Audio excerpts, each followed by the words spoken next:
Babe, wake up. Daniel Jeremiah just dropped another mock draft 1 week before the NFL Combine. Let's dive into it. 1 through 5, the biggest takeaway here has got to be Abdul Carter at 1. Go to the Titans. The best prospect in Daniel Jeremiah's eyes, he gets at 1. That's assuming that Daniel Jeremiah thinks, or what he's hearing, that the Titans alongside the Giants are going to address their quarterback needs in free agency. The Browns, however, take Cam Ward at 2. I love Will Campbell, and I think personally Mason Graham's the best defensive player in this draft. 6 through 13, Raiders get their guy with Shedeur Sanders. The Jets get Tyler Warren at 7. That was a shock to me. I haven't seen a mock draft that has Tyler Warren that high, but he's a generational talent and maybe a guy where they need some presence in the middle in this offense to solidify the running game with Breece Hall and get some one-on-one matchups in the outside with Garrett Wilson. Jalen Walker's a name that continues to climb boards. Mike Green shined in the Senior Bowl. I think he's a top 10 prospect. Kelvin Banks Jr., another offensive tackle to add to the Caleb Williams and Ben Johnson offense. Will Johnson would be a great corner to pair up with Lenore. Walter Nolan at 12 with the Cowboys. This is the proper move, I think, for the Cowboys. I know a lot of people out there have Ashton Jeanty going at 12. With how deep this running back class is, I think it's a stretch if the Cowboys go at 12 with Jeanty. I like Nolan. And then Tyler Booker to help Tua on the offensive line in Miami. 14 through 20, some biggest takeaways for me here is Gray Zabel at 18, a first-round pick out of North Dakota State. This guy's a baller. 19, Daniel Jeremiah's got T-Mac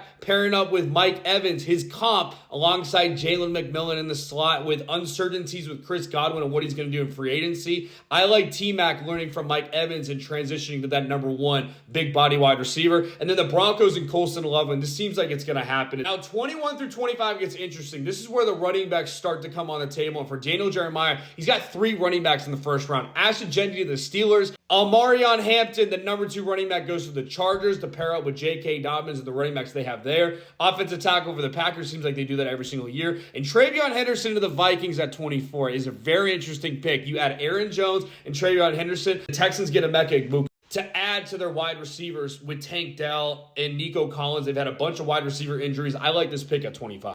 I'm trying to fly through this. 26 through 30, Daniel Jeremiah's got Darius Alexander out of Toledo. Imagine Toledo, back-to-back years. 2 first-round picks. Sneaky team in the MAC. Matthew Golden's a very underrated wide receiver out of Texas, a possession wide receiver on the outside that can get those 50-50 balls in man coverage, and another wide receiver to add to Josh Allen's repertoire. Then lastly, 31 and 32, Josh Connerly Jr. addresses the offensive tackle need for the Chiefs. We'll see what he can do in year 1 as a rookie. And then Malachi Starks, another safety that they can add for the Eagles. Another guy that you look at and say, dang it, how did the Eagles grab this guy at 32? Daniel Jeremiah's second mock draft. It's February 18th. We're a week out from the NFL Combine. A bunch of stuff's going to change. I think it's a great draft class. Be sure to hit that like button and subscribe, follow for more NFL draft content.